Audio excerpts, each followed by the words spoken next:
So I wanted to do just a second update because I didn't want to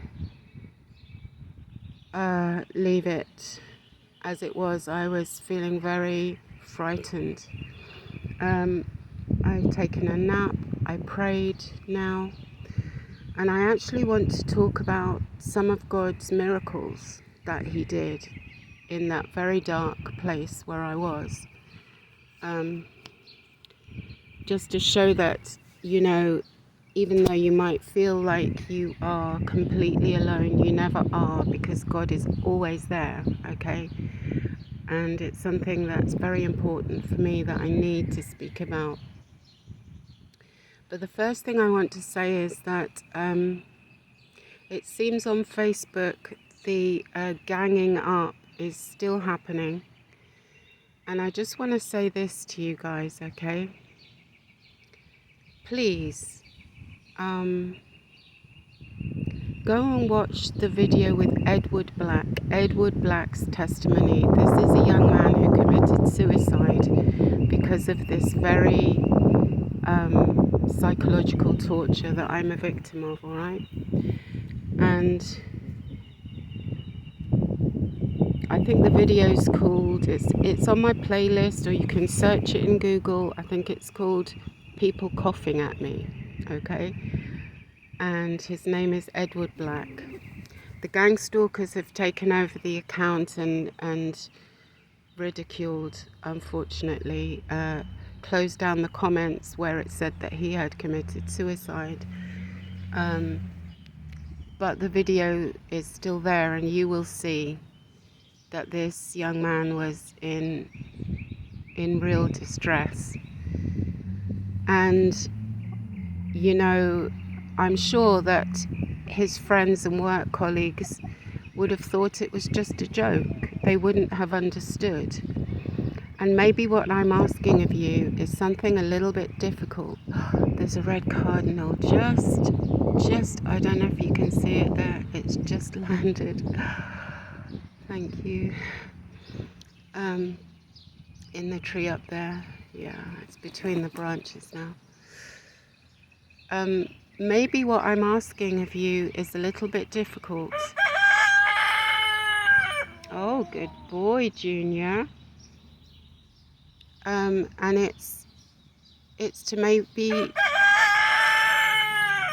even if you don't understand what I'm going through, and if you can't even imagine that anyone would be bothered by something so seemingly trivial, what I'm asking of you is for you to put yourself in someone else's shoes. Even though it's not your experience, what I'm asking of you is compassion and empathy. And that's what's needed here. I know the gang stalkers. All right, Junior. Okay, baby. I know the gang stalkers talk a lot about, that they're toughening me up. That they're, oh yes, they're doing a grand job. They're making me resilient. No, they're not. They're terrorizing and traumatizing me for life. That's what they've done. They've caused permanent damage, okay? This is... Baby! Shh, come on. This isn't gonna go away, okay? What I really need is good friends that are gonna be kind and compassionate and have empathy, and who are going to refrain from doing that torture, even though it's very easy to do, and it's oh so funny, isn't it? Right? See, I don't think this is a coincidence either. But anyway, as I said, they used to do it to the black rooster. Okay, so having said that, that's what I'm asking of you. And maybe it's a tall order. And maybe I will have to stand alone. Or rather continue to stand alone. But I'm prepared for that, okay? Because I feel very strongly. I feel very strongly about this. This is forcing victims to commit suicide, while others think it's just a joke. It's a very horrible, lonely way to die. I'm going to say that again. It's a very horrible, lonely way to die. So now I want to talk about some of God's miracles that he did. Baby, shh, come on. Some of God's miracles that he did when I was in detention, which was truly, truly amazing. The first thing that happened was that because I was in solitary, I read the Bible from cover to cover. I had that time and that quiet to do that. And wow, boy, I learned so many things.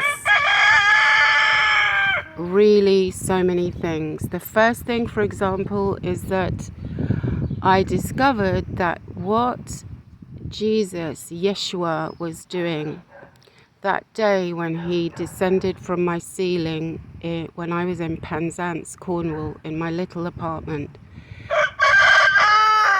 was that he was saving me. He was basically telling me, you're one of mine and I'm claiming you. And stand with me. That's what he was saying. And I just didn't understand that at that time. I found out very many things. Guys, read the Bible. I'm telling you,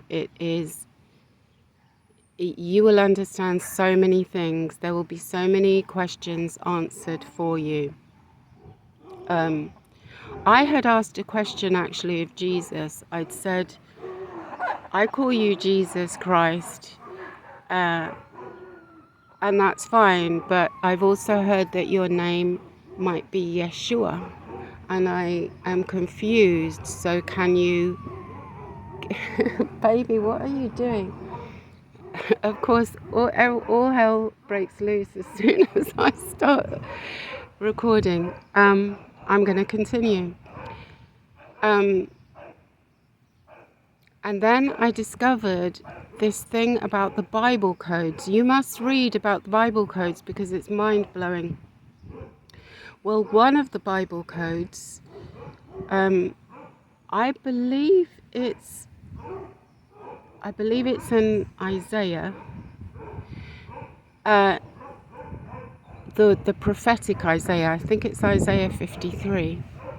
That is a prophetic. If you read that, it's really prophesying what Jesus, the coming of Jesus. Okay, and I believe it's in that passage where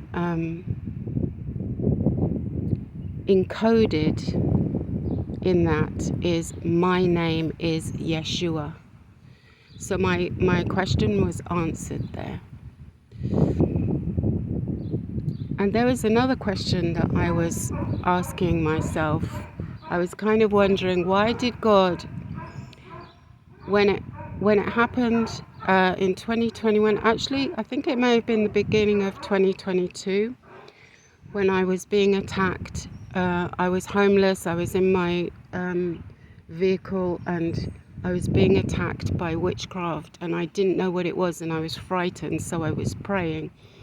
And God showed me that it was witchcraft, and he showed me the face of the woman who was doing it to me, who was somebody I didn't know, but I now know who that is.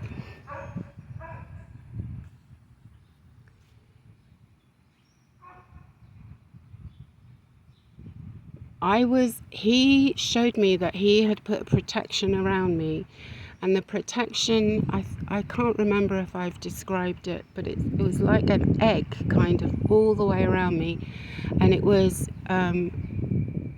like a mirror, so it was reflecting back any intentions that were coming towards me, whether they be good or bad or in between. It was reflecting them right back. And then over the top of this mirror shell was some like white fire, and he was showing me that the fire transmuted any negative energy and turned it into pure healing energy, and only that energy was allowed to permeate inside the egg where I was being protected.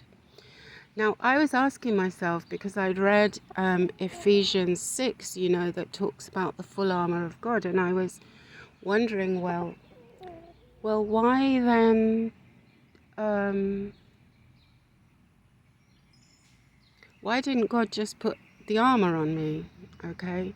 And then I realized as I was reading the Bible, because I had an element that was missing.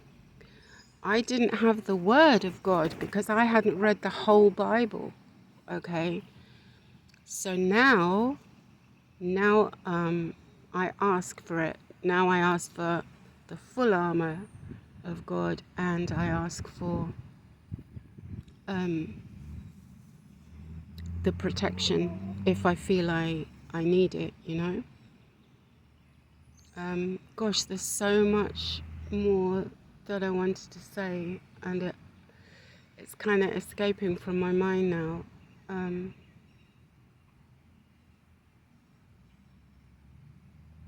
Oh yes, well, God also asked some things of me. He asked me to pray for my enemies. That was a tough one.